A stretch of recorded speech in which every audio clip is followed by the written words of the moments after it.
Hi, so this is Max Weber back again. Okay, so I'm probably going to talk about K-dramas a little bit first. That's because I just want to, before I get to the main topic. This should be a short video, though. But, excuse me. This is more just comments about the Me Too movement. That's what I'm going to get to in a minute. Yeah. Okay, so, sorry, got distracted. I really like,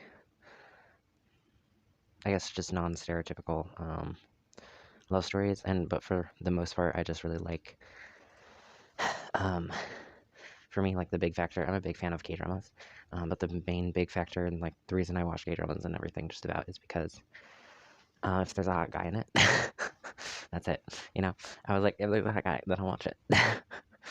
Yeah, that's my reason for watching most things. I was like, there's a hot guy or violence in it, but for K-dramas, there's usually a hot guy even if there's violence in it, so I can get both, best of both worlds or whatever.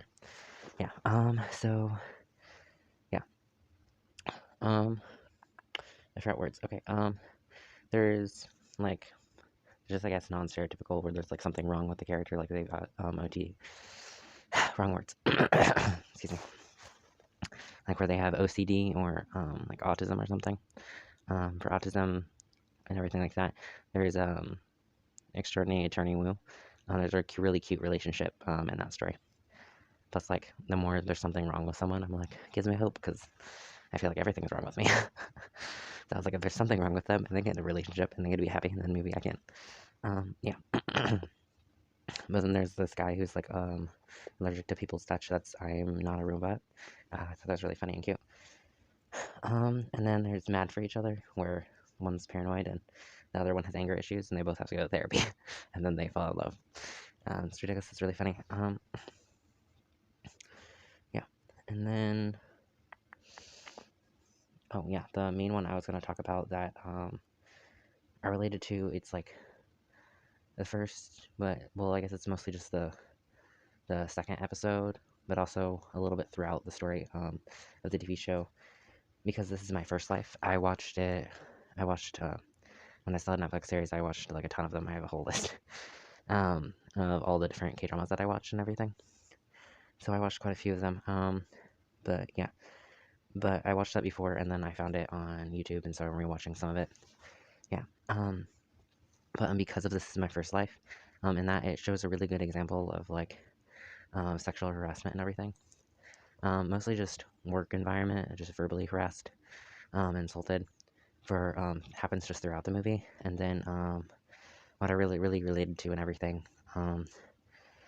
was in that second episode of where this guy attempts sexual assault and everything. And then I thought it was really relatable, because it was something similar happened to me. And I also thought it worked.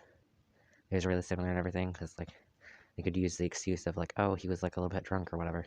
And in my case, they would be like, oh, because he didn't really know what he was doing, because you were both minors and everything.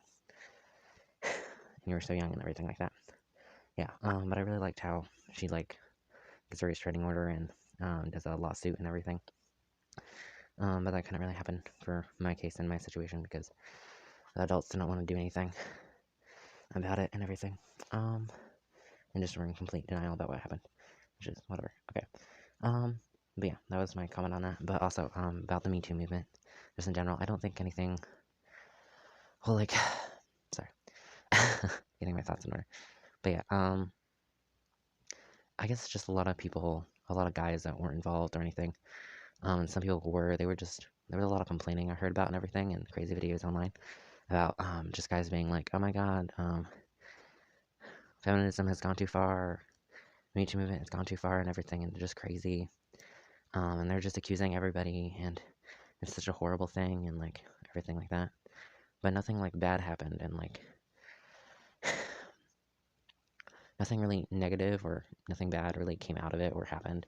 And no one went too far with the Me Too movement or with feminism, because the biggest thing and the biggest deal is, like, oh my god, you were accused. And so, but, like, that was it. Like, without any evidence or anything like that, no one's going to investigate, no one's going to lose their job, no one's going to talk to HR, no one's going to get in trouble with it or anything. Like, at most, only if something actually did happen, then, oh my god, you might have a conversation. and if you did something really bad, you might go to jail and actually, like, get in trouble for it. But otherwise, you might just get, like, some weird looks, but probably not even that. Everyone will just probably call it off as a joke, and then they'll just blame it on the women and everything like that. And they won't treat it seriously. And they'll just treat it as another, like, rape joke and everything like that. So, yeah. So nothing really bad or negative came out of it, and, like, it's only just to help and try and support women. But yeah, it was mostly just seen on, like, TV, and only really seen with, like, big cases and, like, celebrities and everything like that, for the most part. But it's a lot bigger than that, and it was just supposed to just help everybody. Just be like, hey, this stuff that happened to you isn't okay, and you're not the only one, and you're not alone, and everything like that. So that's all my thoughts about the movement and everything. That's all, bye.